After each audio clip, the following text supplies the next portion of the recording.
My version of Korean beef rice bowl.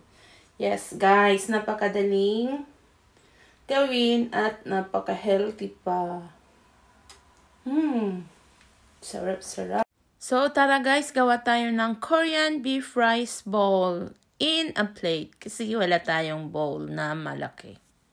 So first, kailangan nating lutuin muna ang ating beef at dito gumamit ako ng at least 200 grams ng ground beef. Yes guys, lutuin lang muna natin hanggang yung reddish na kulay ng beef ay magiging brown katulad neto. Then we have to add our onion and garlic.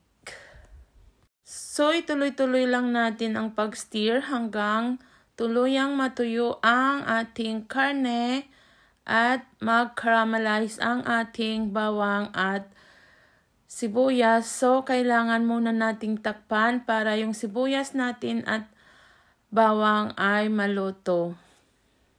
So, habang hinahantay natin ang karne, mag-prepare na rin tayo ng sauce. Sa isang bowl, paghalo-haloin ang 1/4 cup ng brown sugar, 1/4 cup ng soy sauce, chili flakes, garlic powder, ginger powder, black pepper, sesame oil, and white vinegar.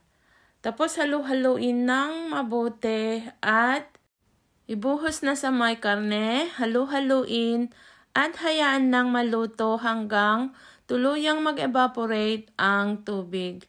So, at this point guys, ay luto na ang ating karne. Kailangan lang nating halu-haluin hanggang ito ay tuluyang dry. Then, we start now na i-assemble ang ating bowl. Pero gumamit pala ako ng pan. So, sa pan, nag-arrange na ako ng rice. Yung mga pinakuluan kong gulay, yung carrots at broccoli, then yung freshly cut na cucumber at baby radish. Then, nag-drizzle na rin ako ng sriracha.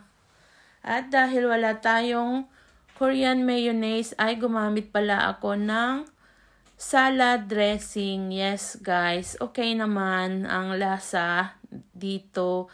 Then, nag-sprinkle na ako ng spring onion. So, this is it, guys. Isa na namang napakasarap at napaka-healthy meal ang nagawa ko today.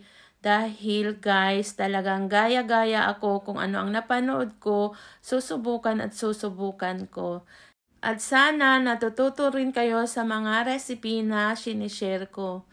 Thank you guys for always watching. Follow for more.